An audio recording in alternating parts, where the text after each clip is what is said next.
They have more in common with the violent extreme Muslims than the vast majority of Muslims do. The Council on American Islamic Relations calling it domestic terrorism and calling on the feds to protect their religious freedom and safety. Zara, let me start with you. What do you make of the fact that we've now seen the right, by and large, sort of distance itself, reject Geller in the wake of this event?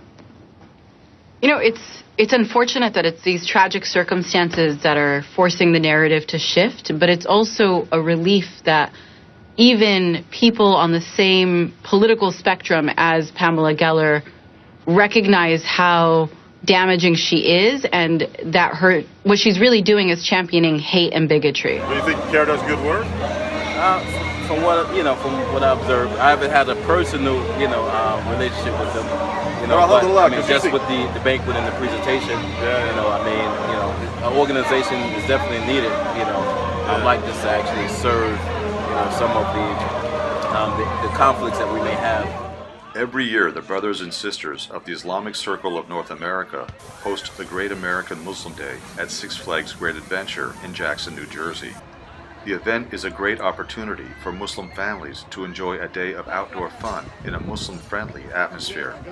This year, CAIR New Jersey sponsored a booth where we conducted a poll of presidential candidates and registered Muslim voters for the next election. You just enter your email, and then you enter the letter for whatever candidate you like.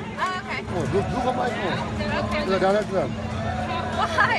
You guys are doing an awesome job. Thank you guys for providing legal services to Muslims. So thank you guys so much for that. All right, thank you.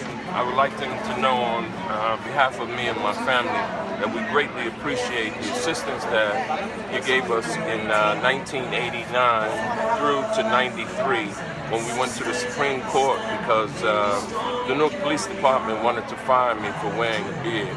And the Prophet said, sallallahu alaihi wasallam, whoever does not thank the people has not thanked Allah. And surely I know that this was a mighty victory from Allah because it's a landmark case.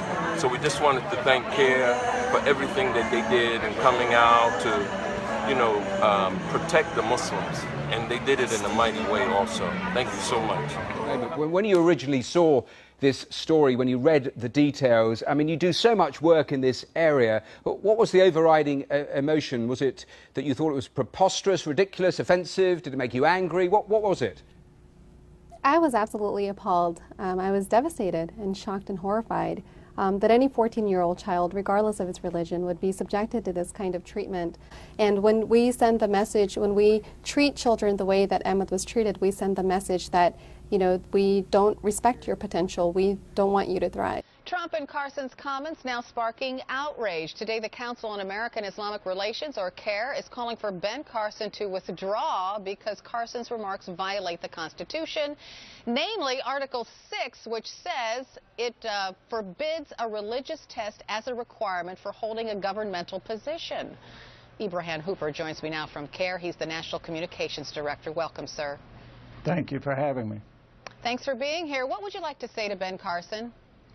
Well, it's interesting that an individual who is trashing the Constitution is accusing American Muslims of not somehow following the Constitution. American Muslims support the Constitution every day and seek its protections from individuals like Mr. Carson who would violate the Constitution to take away our rights.